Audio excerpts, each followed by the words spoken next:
Di daw ko na maghimo sa devotion o Santos nga Rosaryo kay wa na ko na gibuhat ni Ginoong Kristo. Usa ang pagbuhat ni Kristo anang novena o pagrosaryo nga siya man ang gihatagan o pagampo ana pinaagis mahal nga birhen. Ha? Asa man nato mabasa sa Biblia na imong giingon, Brother Sino? Kitib-kitib ra nang baba nimo oy, wala bang kay gipakita sa bersikulo sa Biblia nga diha kang Maria ang atong mga pagampo o pagpangadji o pagnobena kay ang atong gipahinungod ngadto kang Dios nga mao si Ginoong Hesukristo. Asa na sa Biblia mabasa? Kastilan. Niya basahan ta kag bersikulo sa Biblia o pamalandungi. Juan kapitulo 14 bersikulo 6 ang pulong sa Dios. Si Jesus miingon kaniya, ako mao ang dalan ug ang kamatuoran ug ang kinabuhi. Walay bisan kinsa nga makaabot sa amahan kundili pinaagi kanako. O ato nang nabasa ang Biblia, Brother Sino, mao na nga pamalandungi. Ang kanang imuhang pag-devotional, pagpangadji, pagampo, imo panggiagi ni Maria kay gipahinungod nimo ngadto kang Ginoong Hesus, sayop na. Si Ginoong Hesus mao gyud unaha kay siya gyud ang dalan, siya ang kamatuoran, siya ang kinabuhi.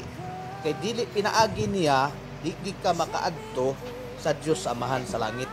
Samot na inyong pagampo niagi kang Maria, wala ninyo giuna diha kang Kristo. Dito ta kang Kristo magampo. Mao na nga siguro gyud kay wala gid mo nakatultol sa dalan sa kinabuhi ug sa kamatuoran.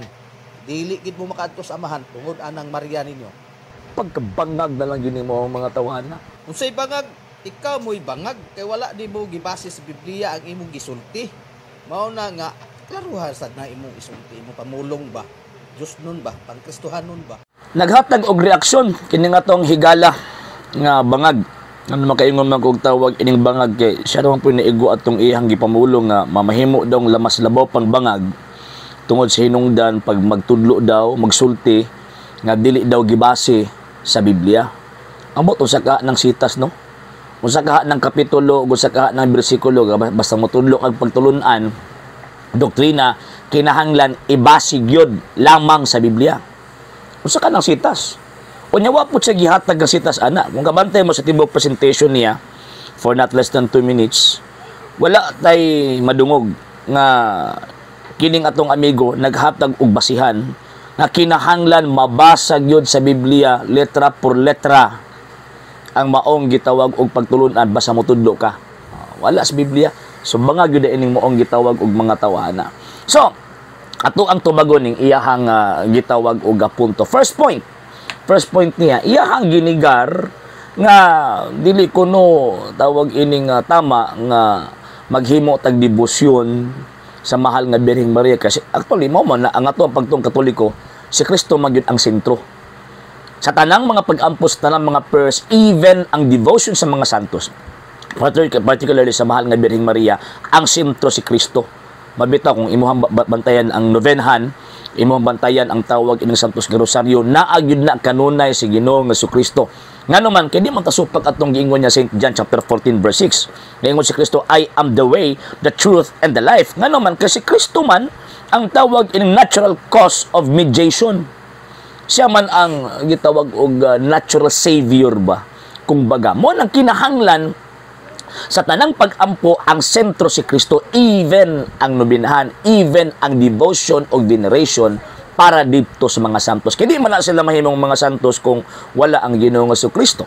Nga naman kay ang natural cause of holiness and sanctity gikan kay Kristo. Muna kining mo ang gitaw mga santos, dili pwede nga ang mga Katoliko mag-ampo sa mga santos nga purely sa santos lang, way labot si Ginoong Jesucristo. Always good na ang sentro si Kristo pinaagi sa mga santos or pinaagi sa gitawag og mahal nga birhen. So nahulog nga ang Kristo ang natural cause of mediation or natural cause of salvation. Ang mga santos sila ang gitawag og instrumental cause of salvation. Wala mo agime. Ngano man kay sila man ang makatabang namo, di ba? St. James chapter 5 verse 16. Oh, basi maingon na pud ni sila nga tawag ining wala pud ta nag-quote og bala ang kasulatan. Di ba? St. James chapter 5 verse 16. Antod sa tawag anang 20. So may sugisulti ni Senyor Santiago, ingon pa niya nga ang pag-ampo sa taong santos dakong kahimuan. Ang mahal nga din kumusta man, mas kuyo pa, mas tawag ining santos pas mga santos. nga mga tao ha. Oh. Nga naman kayo, lumagang inahan sa Diyos. Oh. So, nahulog nga, pag magdayeg sa mahal nga birhen, ang Kristo ang gidayeg. Nga naman, St. John chapter 17 verse 10, kay pinaagi kanila gipasidunggan ang Kristo. Ana ha? Oo, bisig mo na po di nga ba? Ang wala sa Biblia ka ng bawal maghatag og pasidungog sa mahal nga birhen ug sa mga santos. Mo na wa sa Biblia. Mo na wala sa Biblia. So, mo to ang tawag anang nga first point concerning sa veneration o devotion sa mga santos. So, dili dautan ang tawag ini paghatag og devotion sa mga santos. Unsa man ang devotion kanang act of kanang fidelity ba? Paghatag nimo pagtahod sa mga tao sa Dios. So sa mga paghiya ka na mag-ampo ka ngadto sa Dios, ipaagi nimo nila kana devotion na. Kanang pag-quote nimo sa ilahang mga writings, kana devotion na. For example, kini ngatong mga amigo, kung tinuod ba gyud na sila nga si Kristo lang yun ang ilahang tawag ining gisunod, ayon na magkutban ng Biblia. Ngano man kay wala man dili man si Kristo nagsulat ana. The fact na nag-quote mo sa mga writings sa mga apostol, mituo mo o nag-act mo devotionally sa mga tao nagsulat ana. Ngano man kay ang mga apostoles instrumental sila o katong mga disipulo instrumental sila para mapalapnag ang pulong sa Ginoo. Usa na ka ang mahal nga birhen, dili lang kay mapalapnag ang pulong sa Ginoo kundi ang pulong sa Ginoo nga si Kristo, ang buhing pulong nahimong tao tungod niya. Ay na lang natong mga amigo. Ngon pa niya wala daw kunoy tawag ining bersikulo. Asa po na sa Biblia? Kinahanglan jud ka mag-provide og bersikulo. Kinahanglan gyud ka mag-provide og kapitulo ug bersikulo. Bangag yun. Bangag. Asa man as Biblia be? Unsang kapitulo, unsang bersikulo ang nagtudlo ang Ginoong Kristo ang mga apostol. Nga kinahanglan yung kapitulo ug bersikulo basta manudlo ka. Imbinton ng Luther. Unya ang kapitulo ug bersikulo sa Katoliko man nagikan dili man inyo. Ay nalang. Muna kami mga Katoliko, kasabot mi anang instrumental and natural way of salvation and mediation. Muna kami, importante na sa makutob sa naay kalabutan kang Ginoong Kristo, importante na alang namo. Muna ko magampo mi, tawag ining among ipaagi, ngano man kay, siyempre, ingon man ni Ginoong Kristo nga, ang St. John chapter 9 verse 31, yung pa sa tong Ginoong Kristo nga, di siya mati sa mga taong magkasusala. Apan tagdon niya kadtong mga tao nga nagtuman siyang gisugo. Ang mahal nga birhen, grabe. Perfect ang pagtuman sa sugo sa Ginoong Dios. Iyang kabubuton kini mga apostoles. So, asa man sa Biblia nga bawal ang mudangot nila. Dangot magani mong Ellen G. White nga wala sa Biblia, how much more kining among gidangpan nga naa nakasulat sa balaang kasulatan. Di ba? Dangot magani mong Ellen G. White, sige lagi mong tawag ining kutlo sa iyang mga writings. Part na sa devotion eh. Asa man sa Biblia? So, mura mong iro, gikaon ninyo ang inyong kaugalingong sinuka. So, bangag yun. Bangag. Diba? Gabula-bula lang babaw. Ang yung siya gihatag nga sitas. Ang gihatag nga sitas, St. John chapter 14 verse 6. So, may supak ka na. Mabitaw nga, nagpatabang mis mga santos, particularly sa iyang mama, kay para maduol mi sa dalan kamatunan ng kinabuhi. Kamo wala man mo, direkta mo, di mo paminawon nga naman, tinukod mo mong tao. Direkta mong Kristo, di mo paminawon na Ginoong Kristo. Nga naman, kay kanang inyong pundok, gitukod og Amerikano, dili iya. Kay dili man iya, bisat pagkapila, kamilyon mo dango pang Kristo, patilan mong Kristo.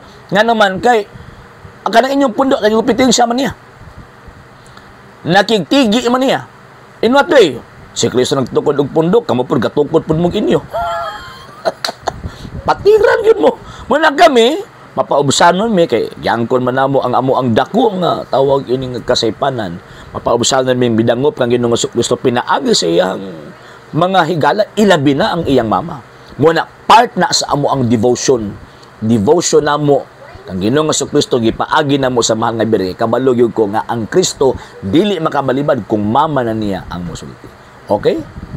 Sa hindi pa po nakapag-follow sa mga pages po natin, i-follow nyo po yung mga pages po natin. RJ Horolanciano II, TV Apolia Punto Argumento page, Kuya Apologies TV page, and RJ's Vlog 2022. And pwede rin po kayo mag-send po dyan ng Facebook stars. And also, sa atin po mga channels, sa hindi po nakapag-subscribe, subscribe po ninyo yung mga channels natin, The Lay Catholic, Apologist International Official, RJ Sanado II TV, Kuya Apologist TV, and Barrio Kawayan Religious Forum.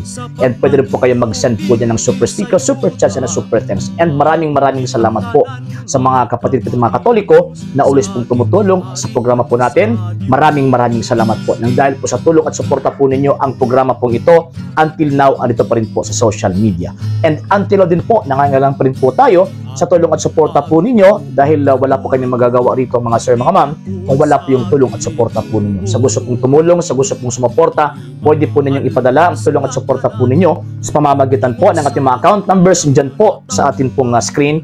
And pwede niyo po kaming i-message sa ating pong page kung via remittance po yung papadala po ninyo. Maraming salamat po in advance.